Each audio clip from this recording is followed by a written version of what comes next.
Today we're going to work through the AQD 23E form.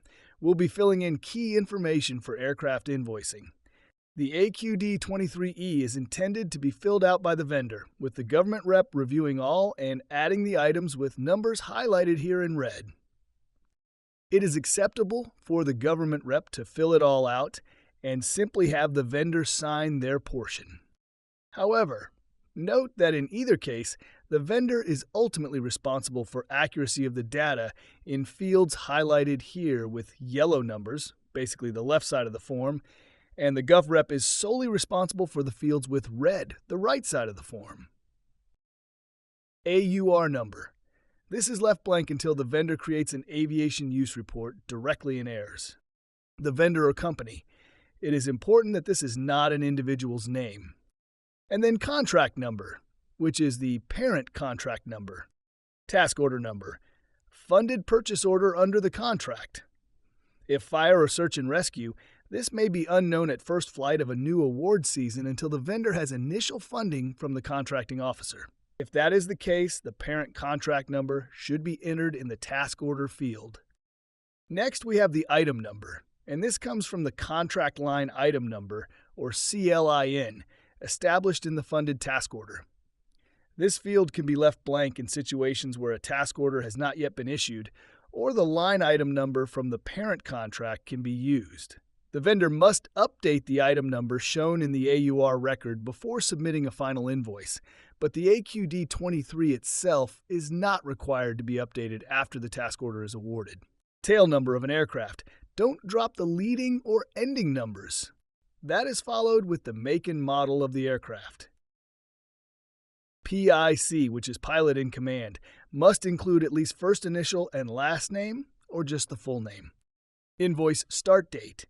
This is the date of the earliest charge appearing in detailed lines being charged, or start of the entire exclusive use period the AUR will cover, and that is even if there are no charges on all dates. Invoice end date. Date of last charge appearing in detailed lines being charged, or end of entire exclusive use period the AUR will cover. Again, that's even if there are no charges on all dates. Hired date. Used mostly for fire. You will put in the date that it's dispatched. Otherwise, leave it blank. It is logical that there will be AQD 23s that have hired date and time without the release date and time known yet. That is acceptable. In that case, leave release fields blank as well. Next is the hired time. If a hired date is recorded, then a hired time must also be recorded. As for the vendor signature and government signature, we will cover those towards the end. For agency, this will be the person who signed the form. The phone number and email, it is preferred that this is the phone number and email of the person that signed the AQD 23. However, if that person will not be readily available to be contacted for follow-up, then an alternate or central phone number and email may be provided. You could be contacted for missing, illegible, or inaccurate government detail, or for signature on corrections. The pay item code is very important. This should be an exact match to the applicable pay item code as provided in the contract or task order. Pay item code FT should not be substituted for FT1, and AV should not be used for AV1. FT should not be used in place of FD, and so on. Now we will put in the start and stop, and then the from and to section. Use the airport code for takeoff and landing. If not an FAA-recognized airport, other may be noted. The location or description of other should be noted in the from and to section or below in the remarks section at the bottom. Enter the number of passengers on board during the flight in the number of packs field, and enter the actual payload associated with your flight in the cargo payload field. Next is the mission code. Flights must always have a mission code. Note that in this example, the mission code field for pay item codes EA and SB will be left blank. That is acceptable and easier to pick out the FT items that do require a code. A default code of 99G will be entered by AQD to the aviation use report as it passes through data review. Note that the bottom fee-based section of the AQD 23E doesn't even include a mission code field. Those pay item codes will all receive 99G by default. Billy code. This is the identifier of the agency that is benefiting from the flights or whose land it was on. It's not necessarily whose funds initially paid for the flight. It's usually the same billie for each line of charges on an AQD-23, but it is possible to have more than one billie or billies from multiple agencies on a single AQD-23. Charge code. This is an optional field and entry is determined by the Bureau. Whatever is entered to this field will be input by AQD personnel into the resulting aviation use report for the Bureau's use later.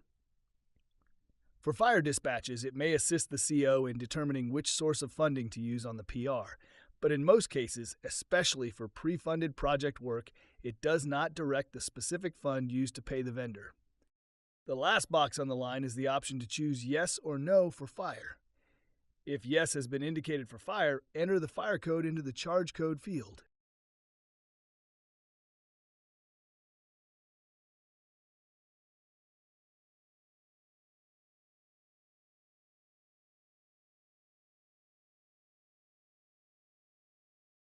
Pay item code AV.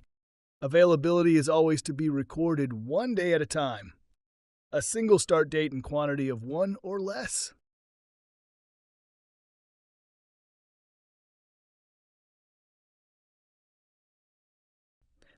Pay item code UA. Unavailability must always reflect a rate of $0 and hours for $0 total. Provide an explanation for UA in the remarks section.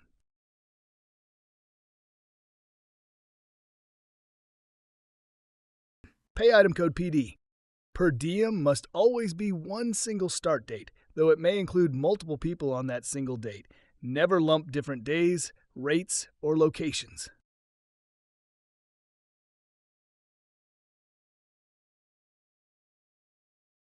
Pay item code SC. Special charges must always have detail or explanation provided in the remarks section.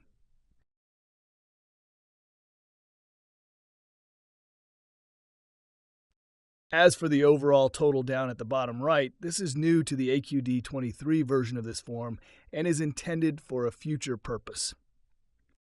For now, if it ever reflects an amount different than what is calculated in the final aviation use report electronic record, the vendor is to invoice for the AUR amount, not the AQD-23E amount. Government signature, acknowledging receipt of services. This form must be either printed and hand-signed by an authorized government representative, including printed name and date, or signed via a certified electronic signature that automatically includes the name and date. The signature should not be dated earlier than the date of the last charge. The only exception to this is if the vendor must return to base and will incur demobilization and/or personnel travel charges after the government rep is no longer physically with the aircraft or available to sign the AQD-23. It is acceptable for the final day of charges to be recorded after the government rep signs. The AQD contracting officer or validation personnel may reach out to verify that the additional charges were authorized by the government rep as part of the invoice review process. Vendor signature. Just as we did for the government signature, the form should be either printed and hand-signed by a representative of the vendor company or certified electronic signature may be added. Signature should not be dated earlier than the date of the last charge.